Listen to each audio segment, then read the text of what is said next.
growth is a mindset game. It starts in your mind. Let's go out for system. It is not how complicated the system is how the system helps you learn your business. It is always good to understand your destination as a company, as an individual. Indeed, I usually say one failure is only, and I consider it a stepping stone to who you are next. It is not where you start that is important. It is where you are going that you should never lose focus on. Let's learn to respond positively, keeping a mindset, I dare say again, that is full of positivity. So the interesting thing about what you were saying earlier is that Africa is one, right? And Absolutely. If Africa is one, then people should be able to do business in any country in Africa where they feel like their heart is guided. Maybe God has given them assignment somewhere. Some people go marry in some countries and then they set up businesses. But from your perspective, when you think of you being Kenyan and having done your business in Kenya, would you have done your business in another country if you're located there? Or would you have always wanted to do business in Kenya? I guess back then, I never even thought or imagined of starting elsewhere.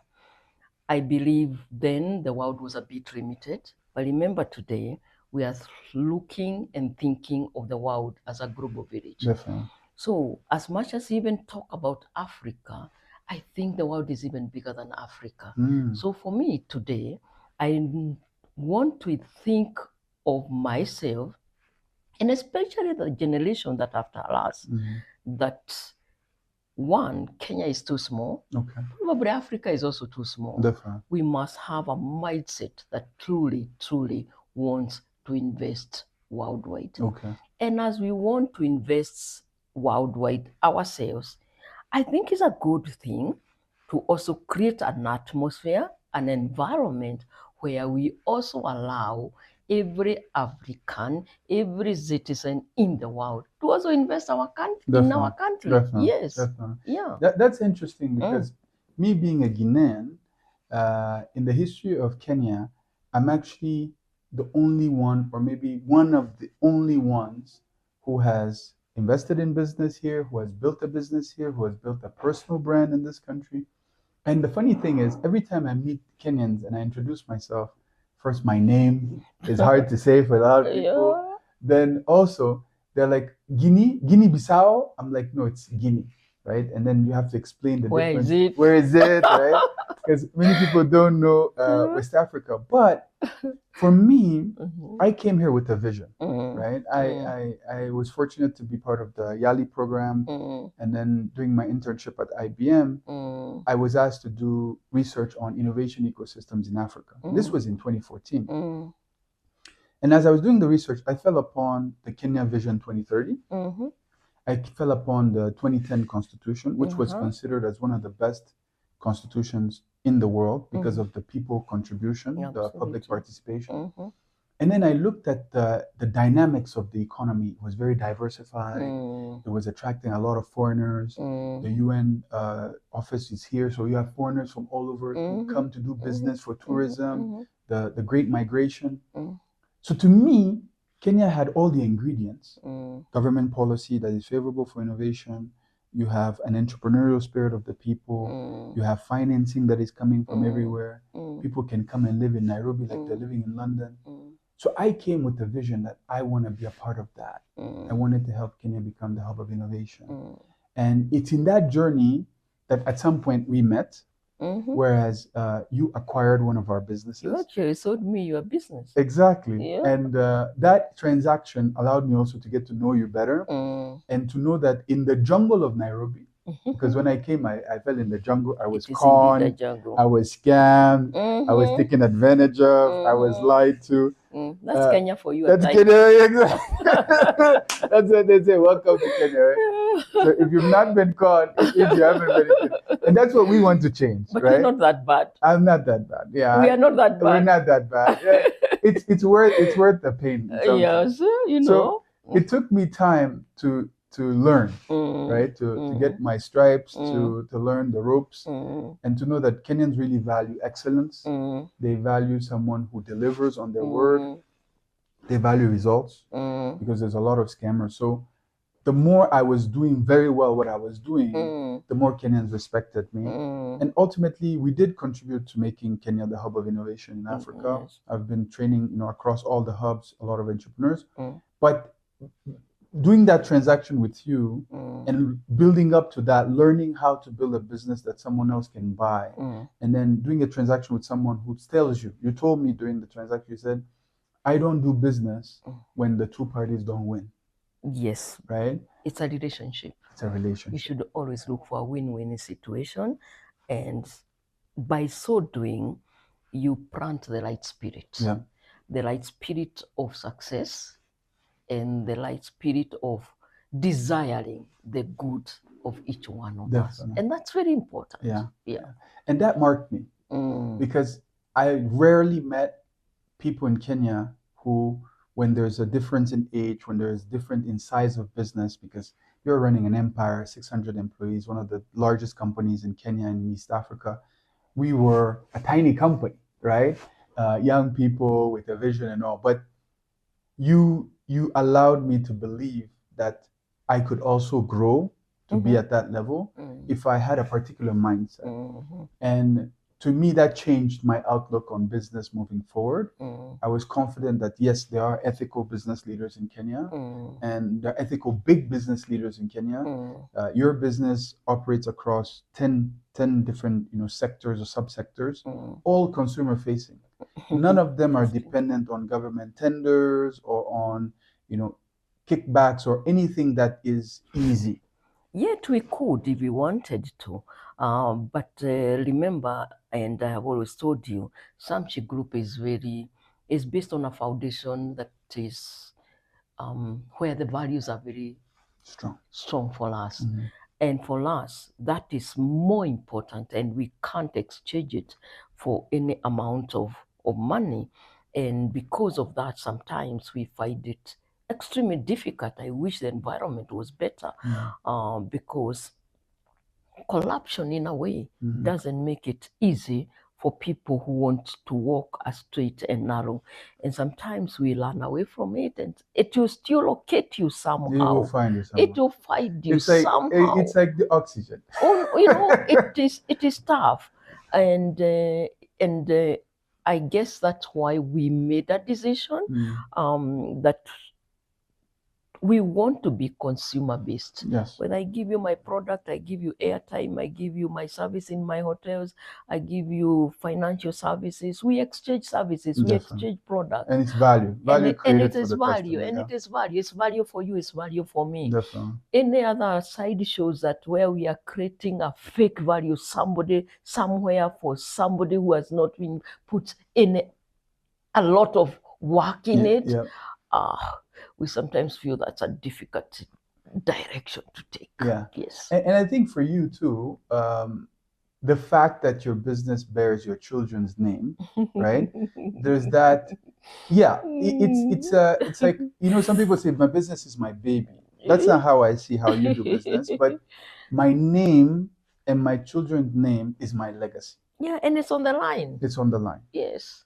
So if I do wrong to someone, or if I allow a culture of lack of integrity to enter into my business, not only is it going to affect my children, my grandchildren, but it's going to affect the underlying of my business that I'm building myself.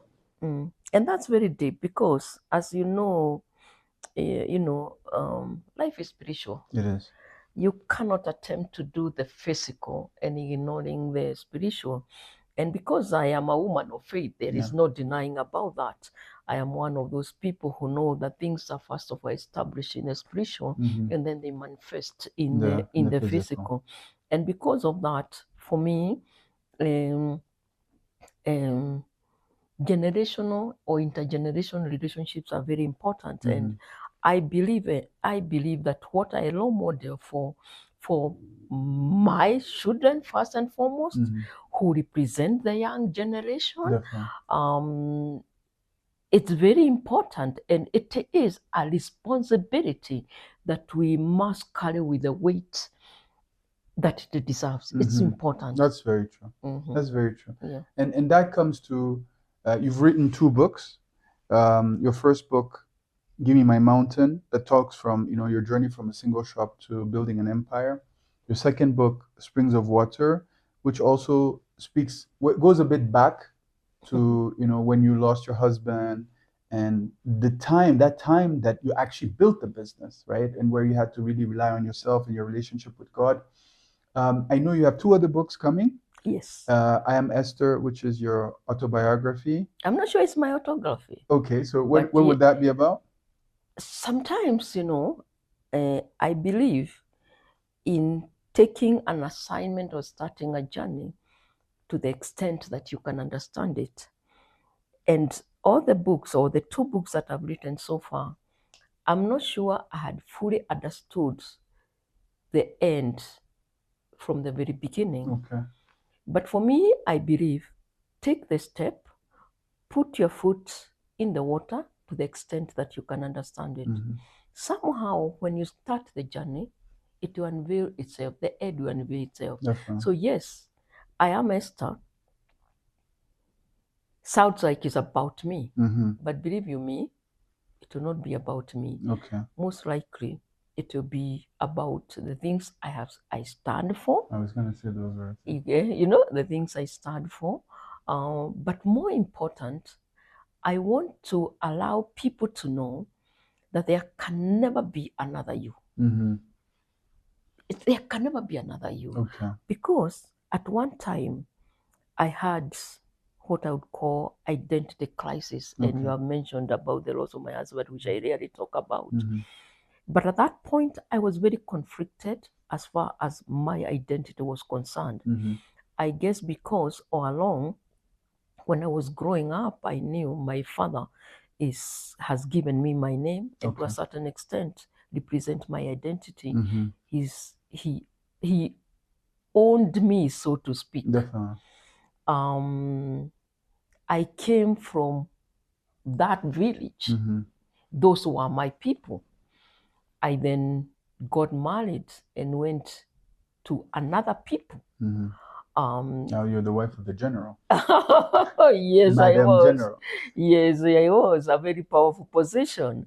And I became sort of owned by somebody else, by another man. Definitely. So to speak, which according to African culture, that's the way people will speak. Definitely. That's what they will expect. Or even they'll call you Mama Shiro. So, Mama San. you are always owned by somebody, So, yes, Mama Shiro, and then I realized along the way the titles are also important. You are the CEO, you are the chairperson of this thing.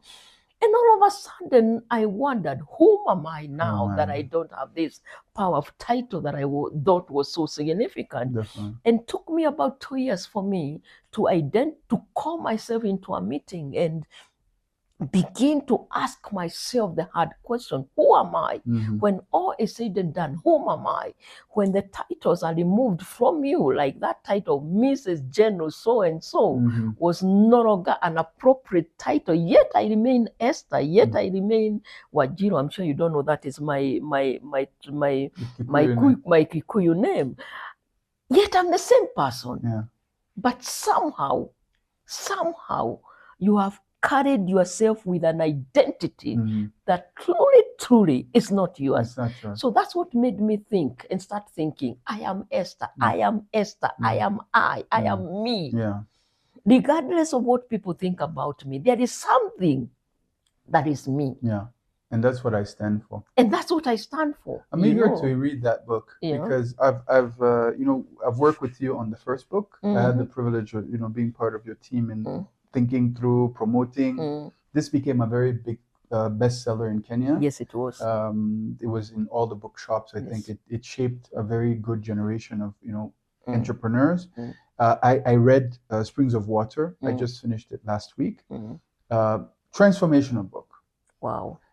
Because the journey, not only was it gradual, like the book takes you through steps from a place of barrenness to a place of opportunities, And I was reading it at a time when I was going through my own personal challenges and my own personal struggles, things that I've never lived or experienced before. And I could see the book being like a guide, like a spiritual guide. And the question that was very, very hard for me is what now you've answered in your third book, because I was also having that identity crisis as to who am I now, right? Who am I beyond the business person? Who am I beyond the father? Who am I beyond the husband? Who am I beyond this individual who has this vision for the continent? Because all those things often are, we do them so that we can have the recognition from the outer world, right? The people around us. Allow them to define you. Exactly. And you strive to be a better father because you want to have that recognition from your children or even from society. You want, oh, he's a good dad. Or you want to be that successful business person because you want to change the story of your family. But who are you in God's eyes? Absolutely. Right? Yeah, you have got it right. Who are you in God's eyes? Yeah. And that's it. Who are you in God's eyes? Who does God, what name has God given you? Exactly. What does He think about you? When He created you, what is the assignment, the purpose that He laid out for you? Exactly.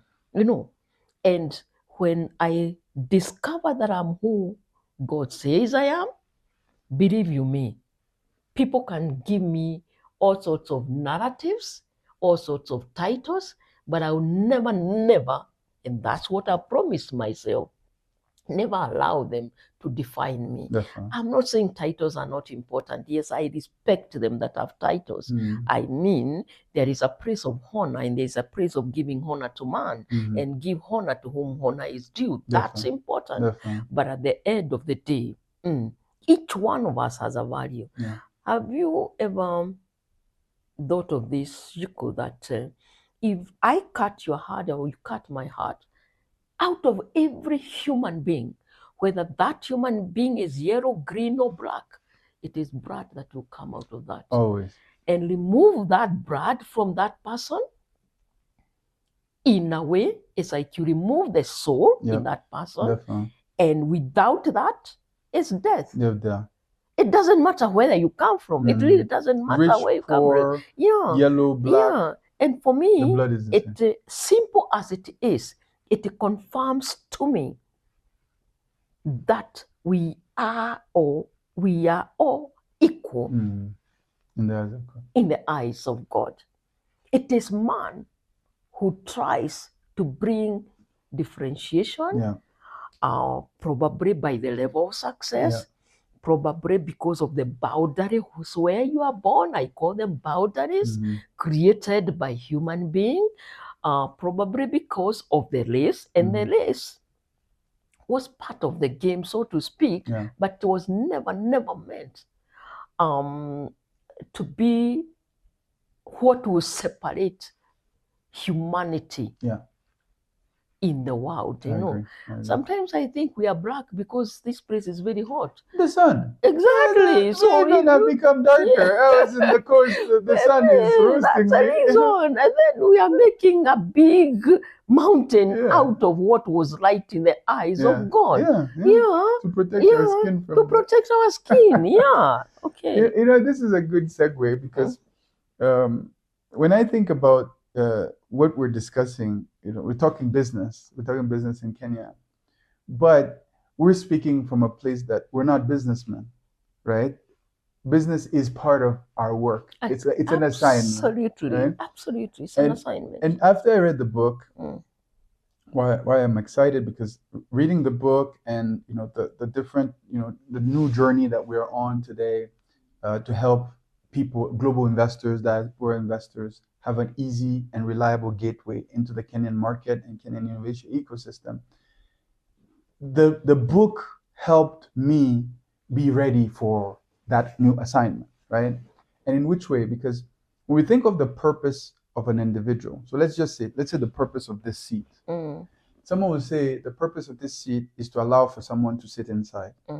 But if this seat is in Esther Muchemi's office, we can say the purpose of this seat is to allow great individuals who want to make massive change in Kenya to have an opportunity to interact with her. You see, that changes from just being a chair, but to being the chair of great people.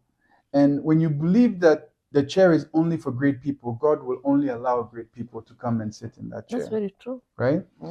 And for me, when I sat down and I thought through and I went back and listened, I said, okay, God, what have you been using me for? One of the things that really, really came clear is you are a mobilizer of resources and opportunities for people who want to make great impact. I can confirm that. Right? So I facilitate for people who already have resources and they want to make a change. I make it easier for them to achieve that goal. Now, sometimes when that's your assignment, your ego can say, but what about me? Right? Why does my assignment have to be about helping others rather than helping myself? But your purpose is never your own. No one is created only to serve yourself. And I think we were having that conversation where you were saying, in fact, you were never created to serve yourself. Exactly. Never. Your purpose is much bigger than that. Exactly. And let me tell you, when you have an attitude, a mindset of serving other people, and you know, we have said that in one of our books, now I confuse which one it is. We say resources will always flow to people who have an assignment. Yes. And the I bigger, think that's in Spring Law. Exactly. And the bigger your assignment, the more the resources flow to you. Exactly. One of the reasons that that governs that is the principle of stewardship. You know, that Bible verse sometimes allow me, because being a woman of faith, that will come out a lot. To whom much is given, much is expected. And so God, or let's say nature, is not a place of contradiction.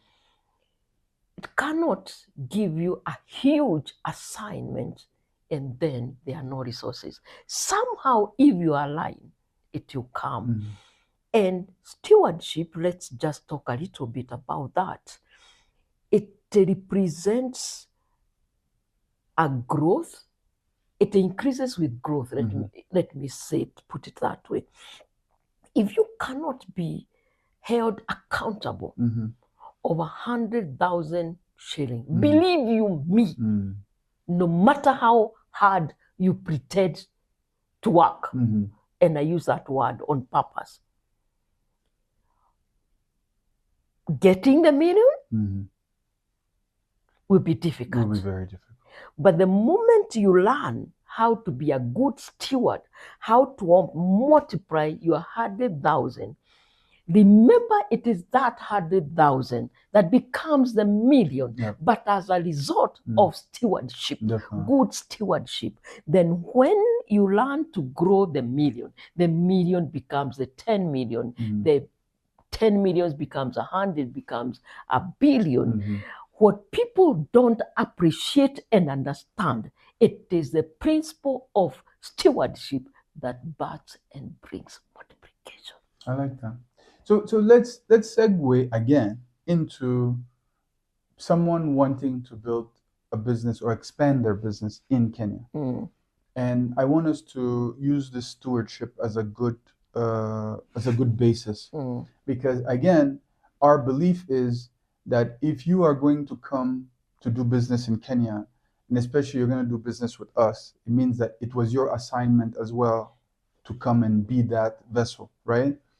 And if it's your assignment, it means that you also need to apply the law of stewardship. You don't just come into a market and assume that you're going to dominate, you're going to master this market. You have to be a steward of the market, right? So from your experience, let's say I am coming to Kenya for the first time and I want to acquire a business in Kenya, or I want to expand my business in Kenya, and I want to be a steward of your knowledge and your experiences. What would you say are the 3, 5, 7, things that make a good steward of starting a business in Kenya? I think first of all, let's start with a mindset. A mindset that believes and agrees with itself or with oneself that I am a good steward. After that, you need to create processes. You need to create systems that allows you to be a good steward. Ah, interesting. So you need to create processes and systems that allow you to be a good steward. Yes. So most times they say you need to create business systems and processes for your business to run, which is different from now your mindset to be consistent. Yes, your mindset to be consistent. Then the other thing which... So explain that. What are the processes and systems that make a good steward? Processes, now how do I explain this? Processes is simply you are a business person. You are starting a business or you are buying a business. What are the things, what are the nuts, what are the bolts that allow the business to run? Okay. You know, when you come to the nitty-gritty of the business, the bankings, the sales process, the IT, where are all these things fitting in to help you manage the business well? Okay. What is the structure that is allowing you to be accountable? Do you have a structure? Do I have a structure that allows people to trust me when I say it is possible to do A, B, C? What about matters governance? Exactly. That's the You word. know, what about matters governance? Do your structure, does your process allow good governance? Because unless and until you have good governance, then you cannot be a good steward. You can be a good steward. Let me give you an example because I like keeping it very simple. If you ask my finance managers, they'll confirm this. I will never pick a check from any of my companies and write a check to myself. Never. They are my workers. But stewardship and governance have taught me that I have to appreciate and recognize, as much as I am the owner of the business, the authority, the power, into every transaction, I hold myself accountable, not only to myself, but to the people who work for me. There are people I have interviewed and they have told me, we left where we were working before because the owner took away all the money and took it where we do not know. That's a very good insight, right? You then crash the business because you went out and bought a Range Rover. I would love to buy a Range Rover. Yeah. I believe I drive a good car. You already you already have it. For argument's sake. Yes, I already have one. You already have it. But I don't know. You buy another Range Rover. Or a jet or something, or something like that. But you get what I'm trying to say. Yeah. And you are doing that, ignoring that cash flows are very important for the business. Yeah. So you are disorganizing the cash flows of the finance manager. Exactly. And so the finance manager cannot manage anything. So that's a good insight. That's a very good insight. So stewardship of processes, having the system and processes of how you can be a good steward is being accountable to your business, accountable to your employees, accountable to your investors, absolutely, accountable to the government. So don't come to Kenya thinking, to the government. Yes, because they too are there, right? They too are there, especially Kenya, right? They will come. They will come. You get what I mean? Yeah. Yes, we don't fear them. Yeah. We try to do the best way we can. How? We never sit down and decide to cheat on anyone. Yeah. not on our sales, not on our employees, and I guess not on the government. Yeah, because again, hard, it's part of the like it comes with the territory. You cannot come to an economy like this, and the government also is not trying to get its share. It wants its share of what you're getting, right? So that's the second or third one. What's the next one? What are the other mindsets that people need to have in terms of being a good steward in doing business in Kenya? Now, as a leader also, one of the things I have also learned and discovered along the way, and this is big for me, is the people you work with. You see, I can only do so much. I often will say, I have 2 eyes, I have 2 hearts, I have 2 legs. When you have about 10 companies employing a huge workforce, and sometimes I feel bad that there are times, because probably of the chain of command, of the structure, I'm not able to deliver what I would want to deliver. Because now the business has grown to a point where I'm not able to 100% guarantee that if you walk in my shop, you will get the service I promised you. And honestly, that makes me feel bad. Okay. And it's beyond bad. I went to one of the big malls over this holiday. And I entered several shops. And do you know what, Chico? In all the shops I entered, there is only one shop that I was received the way I would expect a salesperson, a customer care person to receive a person who walks into their shops.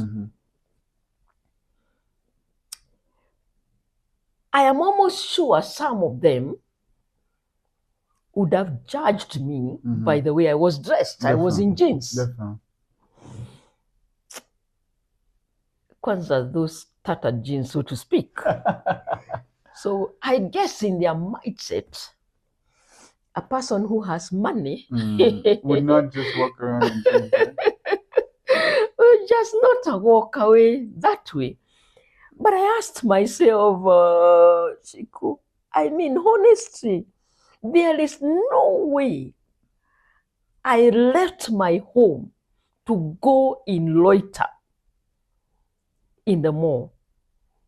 And truly, there are quite a number of things that I was looking for. Imagine I never bought them. Because of the customer service. Because the way I was wanting to be guided, I was not well guided. So I could not make a decision then on whether to buy or not.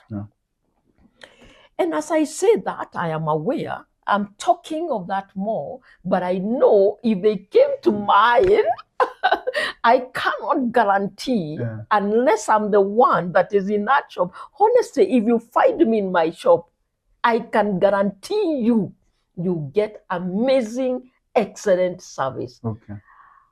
Unfortunately or fortunately, where we are, we cannot be everywhere where we are going back to the processes again and the structure. Exactly. So we need to be able to create the processes and structure that allows you to manage to the extent possible of the people that are representing you. You need to invest even into training to ensure that people deliver what you have promised. Definitely. So another thing, just to conclude on that. Before that, I think it's important to note that you do have good customer service in your shops, you want it to be better, right? Like there's that strive for excellence, there's that strive for like you want to keep pushing it to the next level, right? But now that you have brought that, let me just add, because yes, you are talking that out of experience. Or else you wouldn't have all these shops running by now, absolutely, right? Absolutely. And sometimes I get reviews that or rather, oftentimes I get good reviews that are very good in relation to my staff. Our staff get pushed a lot. Exactly. And one of the reasons is because I'm a very hands-on person. Mm-hmm. In fact, when I go to my quiet, I keep on wondering, is it that my standards are so high that I keep on tending me and expecting them to even do better? I am pushing them every day. Yet, on average, believe you me, they're doing well. Yes. And the doing better comes back to, and that also is a good one to answer. Then you can go to the next one is, we were talking about the work ethic, right? The cultural work ethic of Kenya over the years has gone down, right? Yeah, terrible. Exactly. So it's a general problem today that if you're coming to invest in Kenya, the workforce, yes, it's qualified, but people are looking for easy ways to make extra money. And I think that has a lot to do with the culture. Entrepreneurship has been promoted. Everybody wants to be their own boss. People go to work so that they can build their own businesses from the work. It's not the same where you have this culture of people join a company, they want to help that company grow, they want to be a part of the story of that company. So how do you see that in your own business today? And then if someone wants to invest or buy a business or build a business here, how should they also think about that in terms of stewarding these people? Because then you're going to hire people, you are responsible for their well-being, you're responsible for providing them their income, you're responsible for growing them as well into the people that can actually offer that high quality customer service that you aspire to. You know, the other day somebody wrote an article and he forwarded the article to me. Yeah, I read it. And I was amused because he gave us, or gave me, as one of the people who have, I won't mention the others, very successful. But they're very prominent. Very prominent CEOs. Maybe you, they are very prominent. Very prominent. And when he pushed that article to me, as much as it was a personal article, so to speak, something, he was just sharing his experiences. And he said, he gave my example at a subtopic of delegating and micromanaging. Exactly. And I laughed. I laughed because it is almost sounding a contradiction. Where you are delegating and at the same time micromanaging. I know, and honestly, I know it's a very tough way of doing businesses. I wish you could delegate and people just pick it and just deliver and all that. Interestingly for me, because I talk to my children quite often, I had just shared with them a few days before then, and I told them, you know, guys, and this is open to conversation. In fact, we want this to become a conversation. Definitely. And I told them, you know, the days of giving people work, businesses, and expecting them to do work for you while you are not putting the work yourself, ended with my generation. But that's what I say. I said it's ended with my generation. And this is where I was coming from. In my time when I was employed, I delivered because I knew that is the right thing to do. Definitely. It was not about even the money we were earning, and yet money is important. It was not about the contracts that we had with our employer, and yet I know the contracts are important. But I guess we had created created inside us a drive, a fire that was making us push in such a way. And this is what I believe in, that you push to deliver to that other person, to the employer, to speak. In the process, as a byproduct, you also get recognized. 100%. And when you deliver let's say the target, you meet the targets, you deliver the turnover that is expected of you as a byproduct. Oh my God, I love this. You can expect to earn commissions. Definitely. You can expect to have salary increases. You can expect to have a promotion and all that and all that. But somehow people miss it that way. When your mind, and I know you talked about that earlier on, when your mindset is about you and you and you alone, you are operating from a place where you are saying it's I, me, myself, and myself. Somehow over time, I have learned, it weakens your position. 100%. It limits you. But imagine if you have this broad mind that says, if this company's turnover is 100 million, I'll deliver 99 million. Do you know? Even if that company doesn't recognize you, even if it doesn't, yes, another one will. You know, another one will. Yeah. Another one will. Because the law of justice will demand that you be recognized. The law of demand, the law of justice, the law of justice will demand that you be recognized. It may not be by that employer, but it will be by another employer. But more importantly, the God of justice will recognize you 100%. At one and reward you at one point or the other. I agree. That makes me wonder, Chico, and I want to get it from you. Does the fact that people don't believe so much in God the way we did be contributing to this? I agree. And could that be a conversation over to you? I think so. I think that over the past 10, 15 years, as churches, mosques, and religion has become more accessible on social media, as more people now can call themselves self-proclaimed prophets, I think it's diluted faith in God. To the point that people rely more on themselves and the results that they see, the material things that they see, than the spiritual things that they built. Remember I was telling you about people are building their brand, they're building their image, but they're not building their character. They're not building what is inside them. Now think of that as in the workplace. If before in Islam or in Christianity, you say, my work is my act of worship, right? So as I work, because what I'm being given for this work, I don't take it for granted. It is God's seed for me to build something in the future. Because the best way to invest is you have to save. The best way to save is you need an income. The best way to have an income is to have a job. So if you want to one day be able to invest and build, you have to start with an income somewhere. And the best income is a job. Now, that job... It's the best starting income. It's the best starting income. Easiest. It's the easiest, right? Like you just, even if it's not a full-time job, just going and doing and taking wood from one place to another, someone will pay you for that. But if you don't value that seed, it's not going to give you fruit. Absolutely. Right? So I agree. I think that, and it's not a religious debate.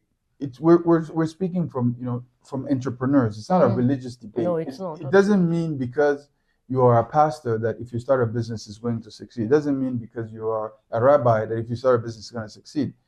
But the values that you walk by in doing your business do pay off, but they pay off in time, because the seed of a man, when a man has a child or a woman has a child, it takes 9 months from that seed to the fruit.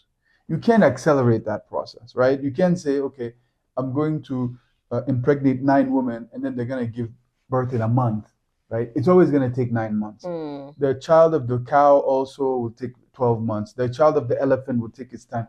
The mango seed will take 4 years before you get the fruit. The rice seed will take 4 months before you get the fruit. The cucumber seed will take 40 days before you get the fruit. So if you have an idea or you have a dream or you have a vision that you're going to God for, and it's a big vision, believe me, it's not going to take time for that to come true. And if that time means you have to be a steward in someone's company, absolutely, right? Take the time. Take the time. Because you're going to learn. Plant the seed. Yeah. If you have a good boss, you'll learn from them on how to be a better leader. If you have a bad boss, you learn from them on what not to do. But in both cases, you're going to learn something. So to me, what my observation when I think of, like how the Kenyan society has evolved from an entrepreneur and an investor perspective is you will see, and this is real, this is reality. This is not the fluff that we say to inspire people. Most of your employees are not going to buy into your vision. They're buying into their salary. They're buying into their income. They're coming to work for their income. It's up to you now to have such a strong business culture that in your hiring process, you have, specific processes in your hiring to eliminate as many people who are not aligned with your values, right? And attract as many people who are aligned with your values. So that's important. Second, your training, your mentorship program, how older employees relate with younger employees, right? All those things matter. Because when the older generation is discouraging the younger generation when they come in, from the get-go, there's a culture of demotivation. In some companies, it's there. Immediately a young person comes, the old people are telling them, oh, here it's like this, it's like, and these things are not necessarily true, but it's made to make that young person dependent upon them. Rather than they come with their innovative ideas, they want to bring new things, they want to bring change. Slowly, they just all suppress their ideas and they go down. So nurturing talent, identifying talent, nurturing talent, building up talent so that they can be a part of that vision. And then finally, right, allowing people to grow. Some people, their growth is in promotion within the company. Other people, their growth is going somewhere else that is better for them, right? And better for the company. Because if you're going to be better somewhere else than where you are, then why should we keep you here, right? So I think that leadership, the emotional intelligence, the servant leadership has been depleted slowly. But to me, that's the competitive advantage. Because I look at all situations as if others are not doing it, it's not my job to go and train them on how they should do it. It's not my role to go and teach my competitors how to be better leaders for their companies, right? If they are not leading their teams in a good way, and I'm leading my teams in a good way, I'm going to attract the best talent to myself, and it's going to give me that competitive advantage to win. So to me, if you're going to set up a business in Kenya, leadership is an asset, right? Building up leadership in your company is an asset. Building up people who have faith in something is an asset. Because those who have faith in something, even in terms of ethics, right? That's something we should talk about in terms of people cheat, people lie, people steal, people take corners, people destroy, people sabotage. If you know that if you do wrong is going to happen to you, and you're conscious of that, and you believe that, you're going to hesitate before you sabotage or you destroy, even you leave the lights on, and you know it's going to affect the electricity bill in the company. You leave the water tap open in the bathroom, it's going to increase the water bill. You're going to have a different type of behavior. So for me, I think for those who are looking to be transformational leaders in Kenya, there are good people in Kenya. There are hardworking people in Kenya. There are people with value systems in Kenya. But your business has to be structured in a way that you can attract and retain those people while also expecting the best from them, because they have to deliver above and beyond what they're hired for. I want to challenge your thinking because I'm an employer, not an employee. Yeah. And we were sharing the other day, and you are telling me one of the major banks in this country sacked, I don't know, about 1,200 people because of fraud. Yeah. And from where I see it, banks are some of the best paying institutions. Yep. So even as somebody, that young man is going through the work of how they are going to defraud the company. Do you think it's about the employer not being a good payer? I am sure that bank, imagine compared with SMEs, who are the majority in this country. Yeah. I'm about that bank, and I think there was another institution that we were having a conversation about. I've seen one of the largest company in this country sacking people in hundreds. Yep. Yet, from the look of it, they look all gathered. These are people who are very, very well paid. I mean, one of those institutions is the best employer, rated the best employer in this country. Yet, in that same organization that has amazing leaders, so to speak, again, a great employment package, we still see lack of ethics, fraudulent activities.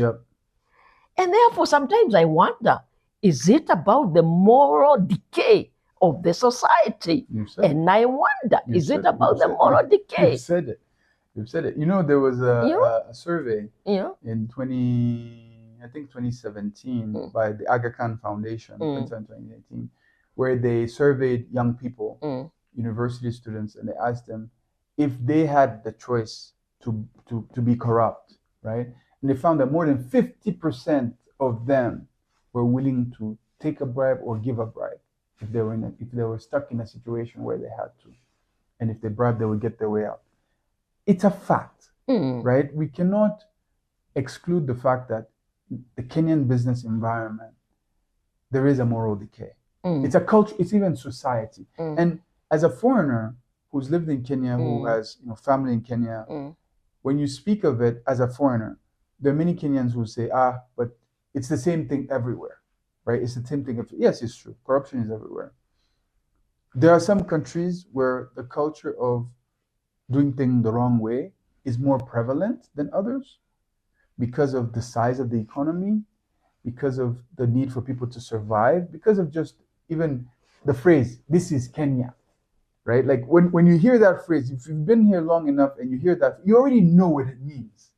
Right? This is Kenya doesn't mean, this is the best tourism destination. This is Kenya doesn't mean this is where you get everything you need. This is Kenya means corruption rules, right? So if that's already part of the lingue, it means it's already part of the psyche. So I agree with you. Even when they're highly paid, one thing I was told here, and it's always good to have this. Someone told me, we don't care what you want to do, we care what you have. Right, so it's show me what you have. That's what I care about. It's not show me what you can do, where you want to be. Show me what you have. I'll judge you by what you have. And then someone else said, and this was a prominent pastor who we're having this type of conversation with, and he told me, he said, it's not that people don't do wrong. It's the ones that get caught that we know about, right? It's not that we, as pastors or as leaders or as business people, it's not like we're not doing the wrong thing. It's the one that gets caught, right, that we talk about. So in fact, the idea is you're going to do the wrong thing, but you have to be very good at covering it up, right? Now, does that mean that there aren't good people? There aren't people with values? There aren't people who do things the right way? There aren't people who pay their taxes? There aren't people who are fair? There are. And I think there's even more people who do the good thing. True. But the image and the sound of all these people who are doing bad is making it that even the good people are afraid that even if I do the right thing, the guy who did the wrong thing is going to pass. So let me also do the wrong thing. So in my mind, it's a personal challenge always to say, where do you stand, right? And it's not an easy answer. If you're driving on a highway and there's potholes everywhere, you can't drive straight. You're always going to be doing like this, trying to avoid. But because there's potholes, the policeman cannot come and arrest you and say, you're driving like this on the road. You'll tell them, well, I'm paying my taxes, but you haven't fixed the road, right? But if the road is straight and there are no potholes, like the highway, for example, and then you're driving like this, the policeman should arrest you, right? Because the road is there, the law is there, it's being applied, but you're not following it, you should be arrested. And those are the things that if we encourage, I've heard of the Mishuki time, right? Yeah, I know. And everybody recognizes that those were good things. But the moment when it was happening, I'm sure many people were frustrated. It was pain. It was painful. And pain to the people who needed that help. Exactly. You get what I mean? Yeah. Oftentimes,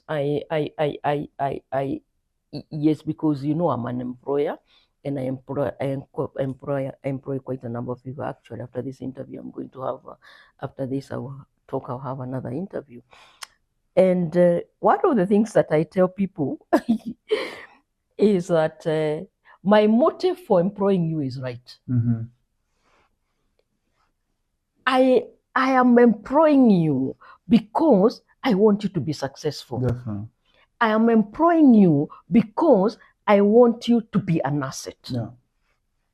I want you to grow as much as you want my company to grow. Mm-hmm. So I have found myself telling people, I'll be so stupid to have a motive of bringing you down. Mm-hmm. I employ you, I am paying you, Yeah.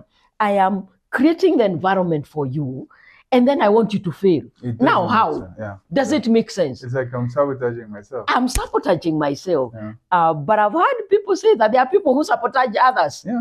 And I will tell people as an owner, you get, as an owner, as a person who started from square zero, Yep. as a person who has put my whole sweat and my whole blood on what we do, I can never ever imagine of setting up an employee for failure. Yeah. I can never imagine myself. The others, they could set themselves against each other. But from where I sit as an owner, I don't think I would ever have a mindset to teach people that way. And having said that, and yes, and there's something that you have mentioned that I would like to talk a little bit. And you say there are some good bosses and there are some bad bosses. Definitely. And I am an advocate of the SMEs because I know what they go through. Yeah. I know the struggles, the troubles they face every day. One reason being they don't have the capacity to build even the structures and the processes that we are talking about. Yeah. But there's something I tell people, and I like engaging in honest conversation because I tell people, if I don't give you the ingredients of what good and the bad that have made me where I am, you don't have the recipe. You don't have. So if you don't have the whole recipe, you cannot put piri when you are expected to put sugar and get sour and get sweet. You get what I mean? Yeah. So I am therefore saying it is upon, and I like throwing this responsibility even to the people as well.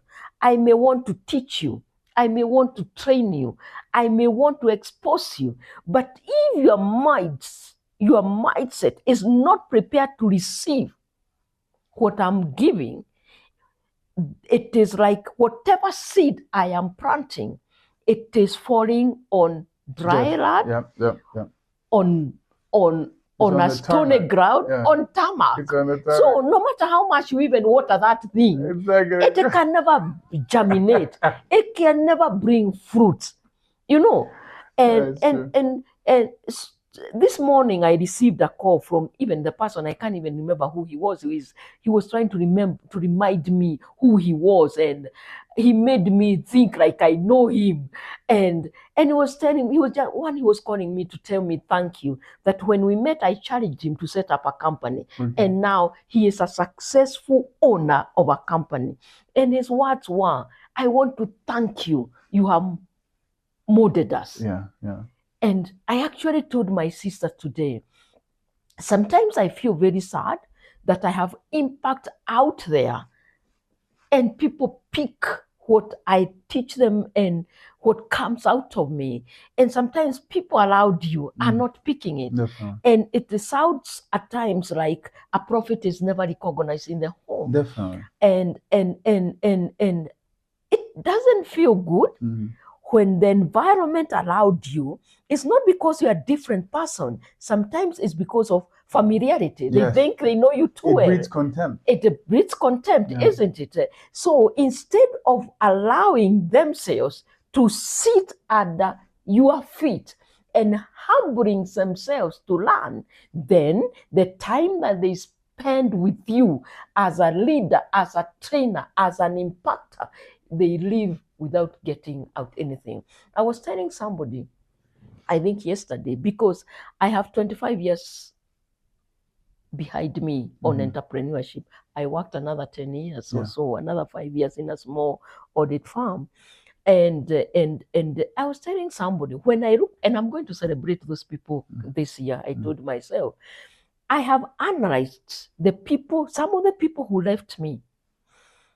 And some of them are learning businesses today. And believe you me, those who are learning successful businesses today are the same people who demonstrated the spirit of entrepreneurship when they were working for me. Definitely. There's one girl, and I won't mention her today, who people told me she was my procurement person. People used to tell them, and even today they tell me, that girl would negotiate for 5 shillings discount. To save the company. To save the company. It was not about her. It was to save the company. I remember there are times I could tell her, maybe, I think she was called Beatrice, you go. I mean, I'm so upset now. People are behaving this way. And she'd go back and sit and then come in. Madam, if you don't do this, this is the consequences of this decision. And I could tell, Beatrice, please, what are you telling me? She could so. When I'm coming again, she comes and tells me, Madam, if we don't buy stock today, there'll be no sales tomorrow. And the banks will be on us. Then I'll tell her, go and buy, but I hold you accountable for whatever the issue is. And she will walk out of my office. I would feel like I have delegated. And remember, even what she was telling me, I was also concerned about what she was telling me. It's only that I'm wondering, I have this problem. People have not collected money. I need money in the bank to buy stocks. They are just frustrating me. Some are in Karatina, some are in Odaya, some are in Kisumu. What do I do? This is all as a CEO, as I'm seated there as a CEO, I was also in trouble. I knew the right thing is to release stock so that people can sell. But again, it's this background of people who are frustrating me somewhere. So in a way, she was coming in as a bridge between what I'm feeling and what is going on the ground. And let me tell you, there is nothing as sweet as knowing as a CEO that as much as I'm taking a risk today, there is at least one person who is with me in taking this risk. So what am I trying to say? Sometimes people you choose. Let me tell you, I'm a very tough CEO. I'm sure my people will tell you. And I'm sure you probably but you have to be. It's the law of the land. If you're not tough, you don't survive in the jungle of Kenya. There are some who say I am a bad CEO, and I'm sure there are many who go out knowing I'm a bad CEO. But let me tell you, let me share this. Do you think I have gotten to where I'm praised because I'm that bad? Surely there are some things that I do that are right. And what would I tell them? This is what I want to tell. To challenge the people out there and even to challenge the employees out there. Even when the situation, and you talked about it, but even when the environment is looking like it is good, you are there because that person who is employed you is more successful than you are. If it was not the case, you'd both be employees. But in this case, there's one who is an employer, there's another one who is an employee. So even in that situation, this is what I tell people, and I would like people, especially the young people, to come out with that mindset.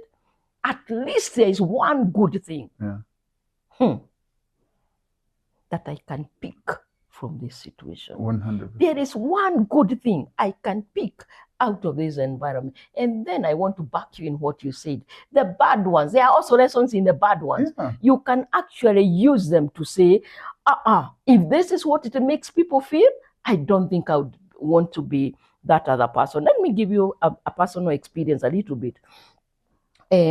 I've said this, and for a long time I've said I am a perfectionist.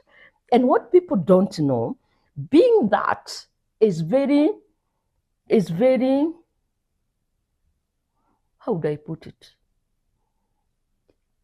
It's not easy with us as well. It's challenging for yourself. It's tough on ourselves, because it is not that we have created ourselves that way. It is more, it's almost like, allow me to say this, and those who know me know I mean good about it. It's like a spirit that governs you to project that. Okay. It comes from deep within. And so I want to believe it's a good spirit, because I cannot work with evil spirits myself. You know, and I usually say, if I find this pen here, I'll get upset because this is where it's meant to be. This is a perfect position for it. I like it there when it's there. Now, if I find it there, sure, what's the difference between here and here? From another person, it doesn't make sense. Yeah. But from where I sit myself, there is an emotion that is activated that tells me this thing is in the wrong place, and I'll respond with an energy that is above average. Yeah. So that's what we struggle with a lot. So we also need help. Yes. To deal with this emotion that is making you react out of proportion. Definitely. And so to overcome that, what have I done? I usually tell my peers that's what I am. So it's up to them also to adapt. One, to adapt, and also to help me to be better. Yeah, that's true. One time my daughter came into my office and she told me, you know, Mom, you intimidate people. And I said, I what? Yes. And how? It comes from the same nature of who you are. Definitely. The perfection that you want. Yeah. So you are on people because we are operating in an imperfect world. Definitely. Expecting perfection from imperfect people, including us. Do you know how hard that is? It's very hard, because it starts with you accepting that you are someone at the search of excellence, and that there's no time where you bring it down. No. You know, like because immediately you bring it down, you encourage mediocrity. Absolutely. I am very allergic to mediocrity. The opportunity I had here was I was training young people who the U.S. State Department was identifying as the best leaders for Africa. And I would go to the people who are doing the selection. If we have a cohort of participants who come to the Yali Center, and in that group, I look and I listen, and then I'm like, this 1, 2, 3 people, I don't think they deserve to be here. Because again, these are those who they believe are going to lead the continent. And I'm fortunate to be one of them, to be training them, to be coaching them with my vision that I also want Africans to lead in the future. So I'm really at the top of my game. I want to train the best, and I want those best to be the best. So I'd go back to them and say, hi, guys, I think your next selection process, you need to make it a little bit tighter, right? And it came to a point where you would have 2,000 people apply, or 1,000 people apply, and they would just choose 8, right? Or 100. And in that 100, you knew these people, they were not chosen because their mother has a position, their father is a politician. They come from villages, they come from places, but they're great. Their leadership is really on point. And I think that's also what a lot of employers have lost the energy to do.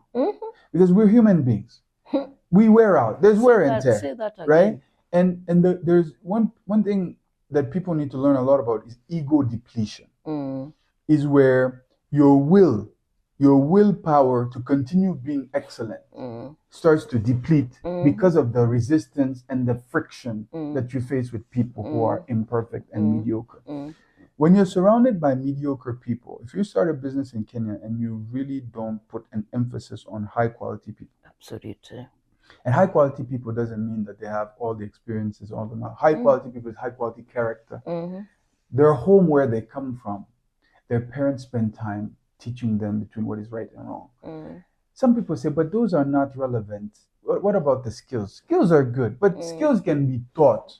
With AI, some of these skills are no longer relevant. They can be replicated. I hear you. But character and integrity. Yes. That is what I think in Kenya, if you want to differentiate yourself, you should be hiring for. Spend more time in interviews asking questions in relation to morality. Integrate the character and integrity into the interview. Ask questions about, if you were in this scenario, you're working for Samshi, and another competitor comes and gives you a product to sell for us, where you get to make a profit, and we would not know, what would you do? And explain, what would you do?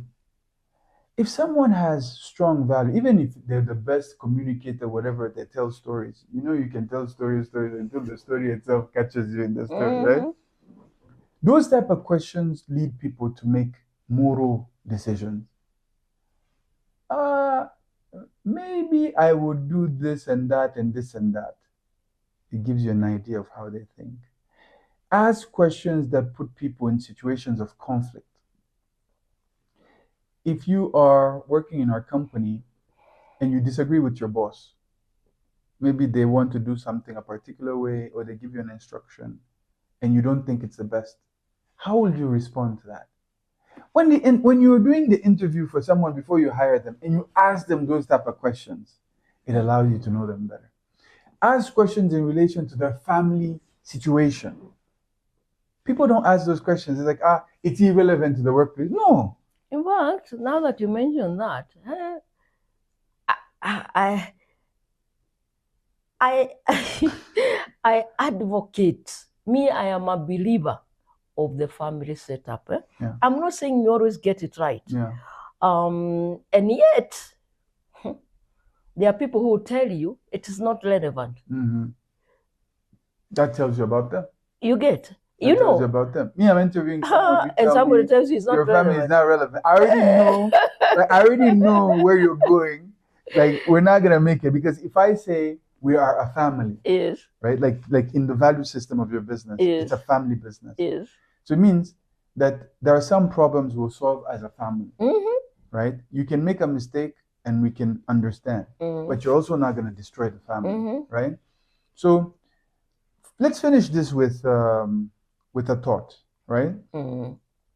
Because this is a series we'll be doing. We'll be having many of these conversations. But today, the conversation was a lot around human capital, human resource, the culture of doing business in Kenya. So we have decided to work together, not just to grow the Samshi Group, but to allow the Samshi Group to be a gateway for people to come and invest in Kenya. And Kenya is one of the most attractive economies in Africa. So Kenyans in the diaspora want to come back and invest.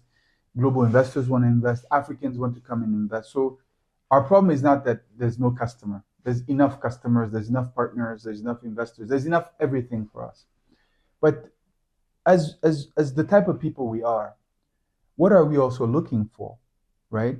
What are the boundaries that we will not cross, right? What are the type of businesses that we're not interested in getting in? Where do we stand as to who we are? Because I think that is very, very important when you're engaging with people to say, we're not doing this for money, right? The businesses can provide enough resources for you to expand in whichever direction you want.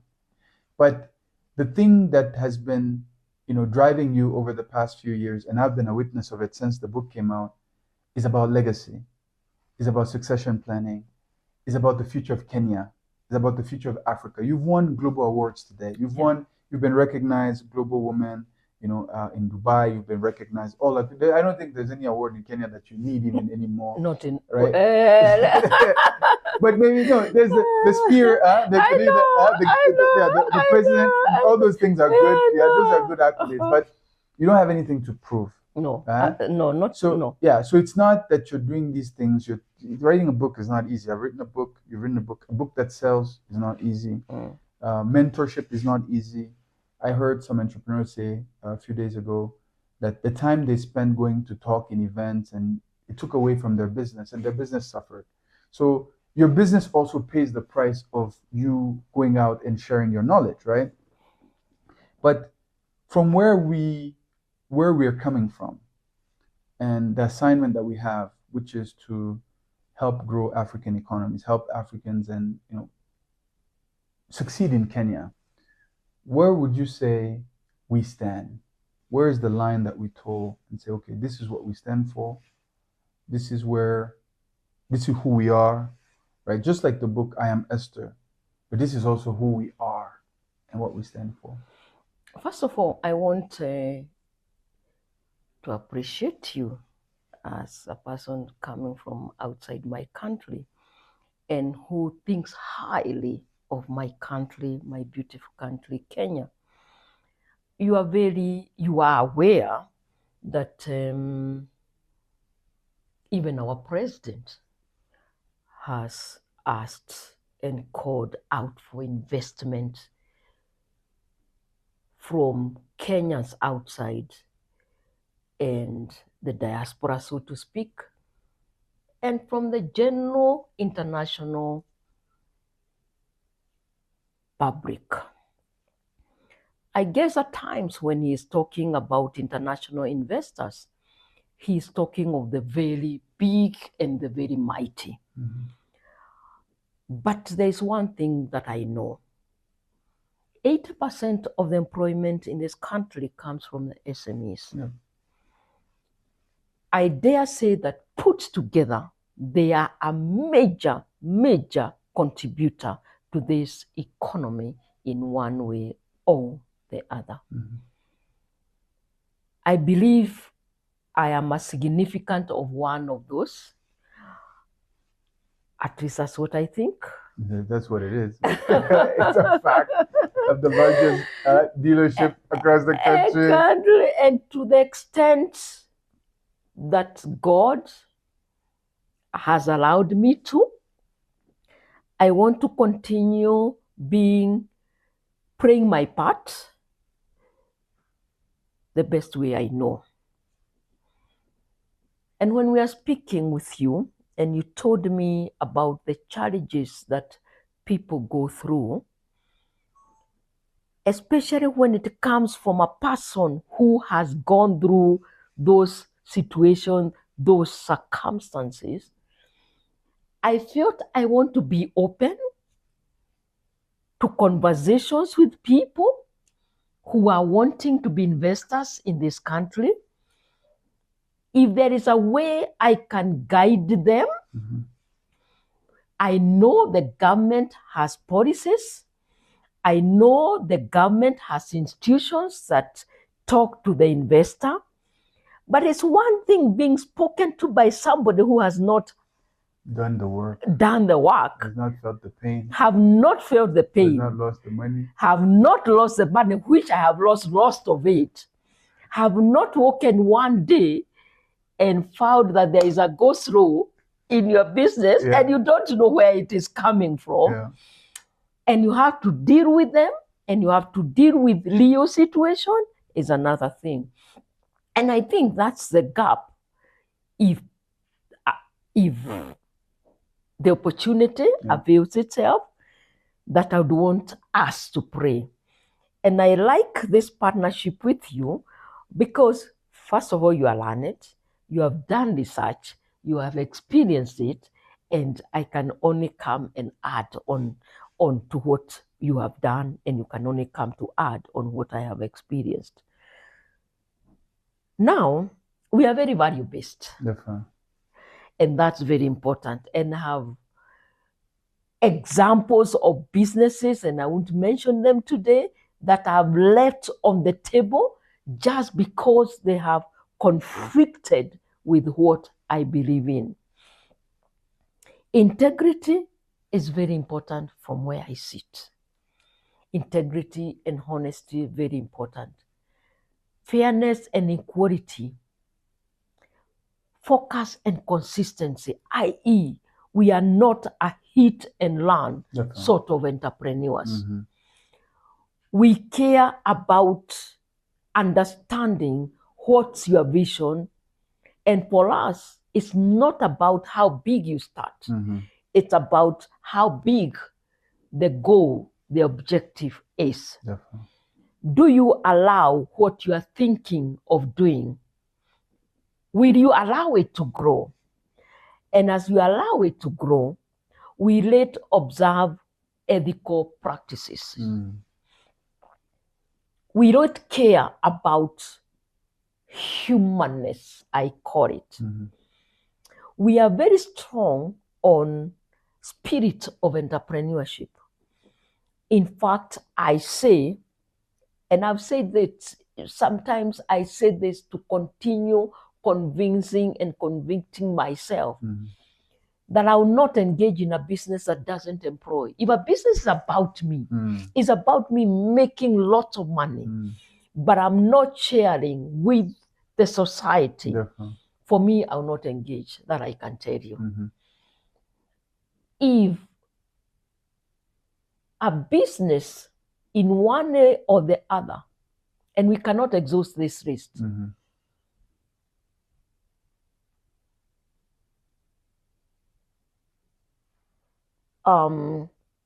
affects negatively, yep, the moral standards, especially for the young people. Betting, I know. It's true. You know my have position. To draw a line. You have to draw a line. You know my position is public, where betting is concerned. Yeah. Because I believe I cannot be standing for hard work. Yeah. I cannot be standing for telling young men and women that you got to put hard work. And at the same time, I'm telling them, waste your whole day seated behind a phone or on a phone, betting, your where I know the chances of you winning are almost zero. Yeah. And yet, stewardship again, you are wasting the resources that God has given you or your mother has given you in an imaginary world, which to me doesn't exist. Definitely. I am known to say that what I can't eat, I cannot serve it. Yeah. If I cannot engage in gambling, I cannot promote it. I cannot promote it. It's as simple as that. So yes, we look out for people who are very value-based. And value-based is not about our religion. It's not about our faith. No. It's a lot deeper than that. And we will promote what is good for the society. We are very strong on work ethics, so that's important for us. Planning is key. Yeah. Structures, as we said, is key. Governance is key. And governance and accountability to everybody. Yeah. You know, every party, every partner that is part of the ecosystem, we cannot gain at the expense of other partners in the ecosystem. We will look out for a win-win. So that's what we stand for. That's what we look for. I love that. Any other way, I don't know how. No, we don't. We're not interested. Because we can't solve everybody's problem. We don't know. You know, I am these days telling people, take a fish, for example. If you remove the fish from the water, it will die. It will die. So there is an environment you put me. Yeah. I'll die. Yeah. So let's not go. No need. So that one, I can't drive in a certain environment, so we won't allow ourselves to go there. However, having said, we'll critique every idea, assess it, and we'll speak to each other, to the other partner and to us, and we agree on a price. Definitely. And if we can't agree, we'll give the reasons why we can't agree. Definitely. Yes. I think this is a good way to end our conversation today. We're going to have more conversations because the goal is also to educate, inspire, and connect with the right people. It's always a pleasure. Every time we sit down, there's always new knowledge that we gain. So I pray that we are that gateway that will help Kenya become a value-based economy. Because through our example, because we're talking about it confidently, now people want to see how we do it in the workforce, right? So our businesses also have to reflect it. Our people have to reflect it. And in doing that, I believe we can inspire, a value-based economy. We can inspire integrity in the way business is done in Kenya, and use Kenya as a lever for God's work for the continent. So thank you. I wish you a wonderful day. Do you notice you didn't introduce me? I didn't introduce you. Esther Muchemi. I want them to go do the research. I think so. Let's go. Because at the end of the conversation, if they don't go do the research, then you wasted your time. And go who do are the you? research.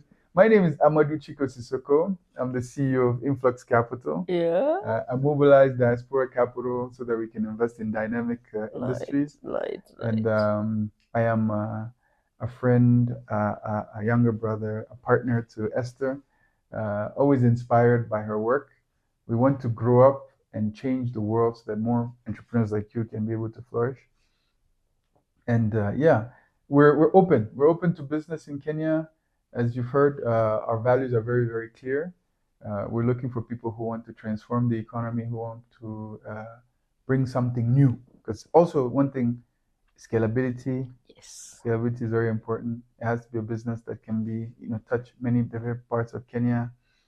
And also, again, the job creation. I think that's the economic factor. Oh, that's important. We have to evaluate ourselves by how many jobs we've created, how many lives we've changed.